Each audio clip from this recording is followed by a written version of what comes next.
আমি গৈছিলোঁ সেইদিনা মাজুলীত আলি আই লৃগাং চলি আছিল মানে মিচিং জনগোষ্ঠীয় লোকসকলৰ কৃষিভিত্তিক উৎসৱ আলি আই লৃগাং। আমি ৰাজদা মই অসীম আমি কেইজনমান মিলি ৰাজদাই ক'লে ব'লা ওচৰতে আছোঁ যেতিয়া আলি আই লৃগাং চাই আহোঁগৈ। অষ্ট্ৰেলিয়াৰ এই মানুহ দুজনলৈ চাওকচোন, তেখেতলোকে মিচিঙৰ সাজ পৰিধান কৰি ফূৰ্তিত একেবাৰে ক'বই নোৱাৰে, পূৰা নাচি ফুৰিছে। ভালো লাগে দিয়কচোন, বাহিৰৰ মানুহ এজনে যেতিয়া আহি অসমৰ সংস্কৃতিৰ প্ৰতি যেতিয়া আগ্ৰহ হয় সঁচাকৈ ভাল লাগে। এইফালে মিচিং কনেঙৰ গাত বিহু লাগি ততেই নাই। আৰু ৰাজদা আমি এইফালে চাংঘৰত উঠিবলৈ ওলালোঁ। এইফালে চাংঘৰটোৰ নামটো কিবা এটা কয়, মই পাহৰি গ'লোঁ। আমি চাংঘৰত উঠি আৰু চাংঘৰত কি হৈ থাকে আপোনালোকে জানে।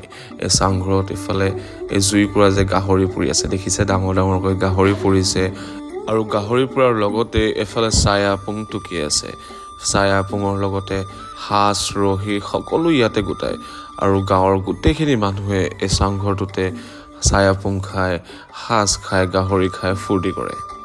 আমিও আলি আই লৃগাং বুলি ছায়া আপুং খাই দিলোঁ। সঁচাকৈ ছায়া আপুং বৰ সুন্দৰকৈ একদম মিঠা, মুখত দিলে একদম মিঠা মিঠা লাগি যায়। আৰু এইফালে ভাত, ৰঙা চাউলৰ ভাত দেখিছে, আৰু এইফালে গাহৰি পুৰি আছে, শলাত দিয়া গাহৰি। এইটো কি পাত চিনি পাইছেনে? তৰাপাত। তৰাপাতত আমাক ছায়া আপুঙৰ লগত খাবলৈ গাহৰি মাংস দিছে। আৰু আজি মই ফাৰ্ষ্ট টাইম গাহৰি মাংস ডিমৌ পাত দি খাইছোঁ। ডিমৌ পাত দি গাহৰি মাংস বনাইছিলে, ইমান টেষ্টি হৈছে নহয়। ডিমৌ পাতটো সঁচাকৈ দেখাত কিবা যেন লাগে, খাই পোৱা নাই মই আজিলৈকে।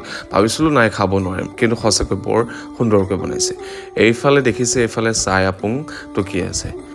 ওপৰত ছায়া আপুংখিনি দি পানী ঢালি দিছে, আৰু এইফালে তললৈ টপ টপকৈ পৰি আছে। আৰু এইফালে সাজ দেখিছে নহয়, টিঙে টিঙে আনিছে। সৰুৰ পৰা বুঢ়ালৈকে কিমান আপং খাইছে ঠিক নাই। সকলো আপুঙৰ নিচাত পূৰা লৃগাঙত নাচি আছে। এই টিকলিজনী দেখিছেনে, তাইও ফূৰ্তিত ক'ব নোৱাৰা হৈ আছে। তাই পিছে আপং খোৱা নাই, তাই লৃগাঙৰ তালতহে নাচি আছে। সকলো নচা দেখি আমিও নাচিবলৈ আৰম্ভ কৰিলোঁ।